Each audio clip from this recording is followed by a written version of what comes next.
I introduce you to Mr. G, perhaps the most hardworking, passionate, and skilled teacher I've ever met.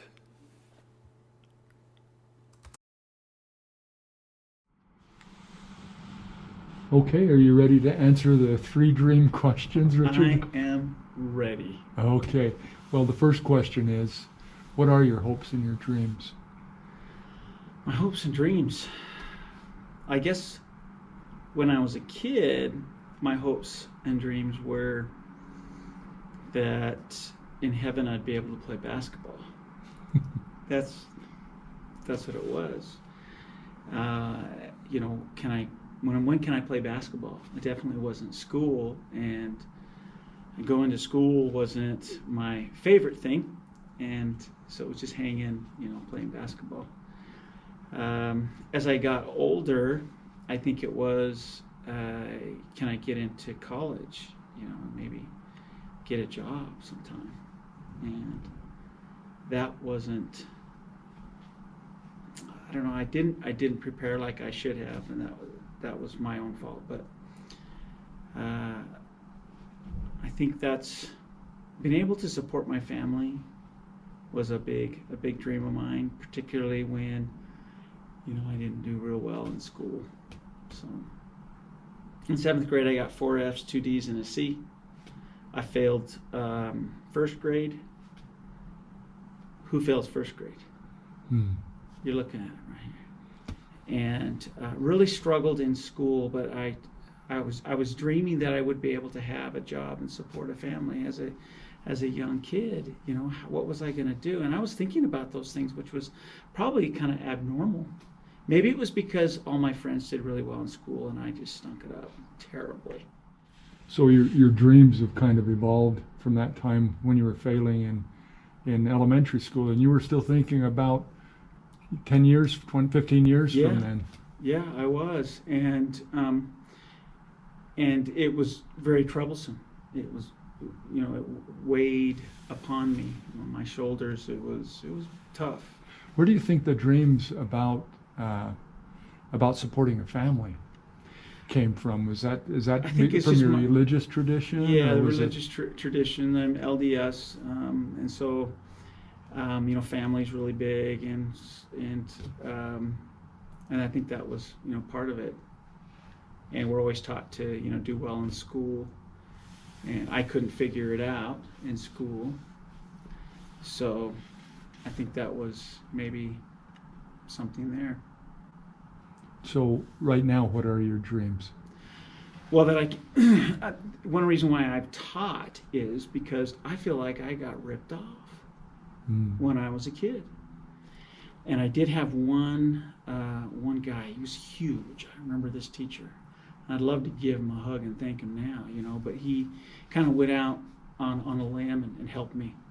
That's the only person that I remember teacher-wise in an academic subject that helped me. Another guy was Coach Steele. Now, Coach Steele, he was a Marine sergeant, and so he was a real tough guy. And I remember him, boy, he would just get on our case, and then he would come up and give us a noogie. He was just one of those guys that really could relate to, the kids. And after, having him as a teacher, I kind of wanted to be like him. I thought it was really neat how he was making a difference. So these two people kind of informed your decision to become a teacher. Yep. And are you living your dream at that very moment, you guys, with Coach Steele? I said, I want to be a teacher. And I have not wavered from that in any way, shape, or form ever since I was in 7th grade. Now you're going into retirement. Yeah. And you've done the teaching thing, and you've gotten all the honors that a teacher could actually hope for in their career. I tell you, the honors is when just having these students, and when a student is appreciative of our efforts, because we put as much as we possibly can into preparing, but when they're appreciative, that is the best thing for me. Now you're moving into this next phase. Wow. Do you have hopes and dreams coming up? I do have lots of If you're looking at still for gonna- children. if you could do anything, or wish anything, maybe for the world or for your children or grandchildren, what kind of things would they be? I mean, there are certain things that I feel are non-negotiables. The non-negotiables are shelter, that everyone should have shelter. Everyone should have health care. You know, and this whole idea and this mess with the healthcare system has to change. And that people should be able to have a way to make a living, and not just, you know, say work 8 to 10 hours a day and not be able to actually pay bills, or because a lot of people are in that kind of situation now. They have to work 2 jobs to take care of all those kinds of things, you know. Yeah. You mentioned sustainability. Is that something that plays big, or is that just kind of? It plays big.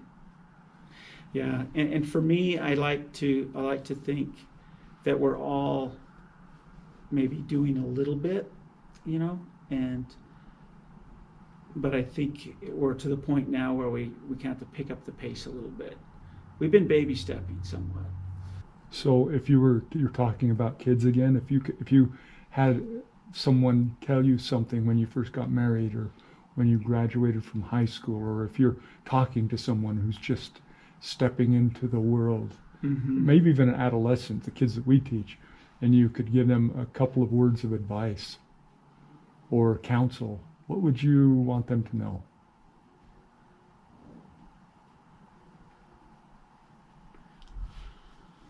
Wow, I'd probably like them to think of things from a more global perspective, that it is not just Orem, Utah, or the state of Utah, or the United States.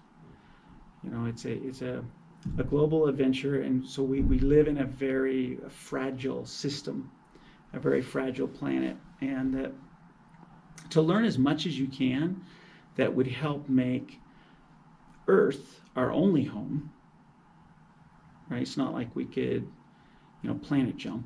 It's our only home, a safe, pleasant place to live for not only humans, but for all living things, and for a very long period of time. So we can't do that unless we understand the relationships between plants and animals and fungi and all the different living things. We have to understand that. And then we have to make tough decisions, even if it's costly. We have to make tough decisions. Because the consequences will probably cost more than the costs of getting there. Definitely. Yeah. And you're always going to have people that are going to push back against that, because it's, you know, people don't like change. You also have the issue of, like you say, money that's involved. So,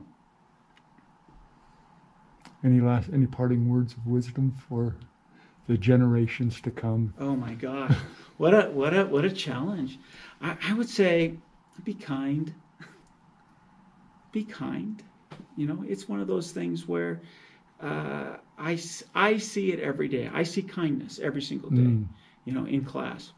But I also see people that are hurting, so they lash out, and sometimes to make themselves feel a little better, you know. And it's not about, like I tell my students, it's not a competition in my class for grades. We're a team. We can all master the content. We can do that. We can all have jobs. We can all have homes. We can all have health care. We can have that. It's when people get selfish, right, and want more than someone else, and view themselves maybe as being more than. Better than. And that simply cannot continue. And I hope that my students always know that I have always cared about every single one of them, and I want everyone to be successful, and I see it as more of it's a team effort. Wow. And that's important to me. Thank you. Oh, you're welcome.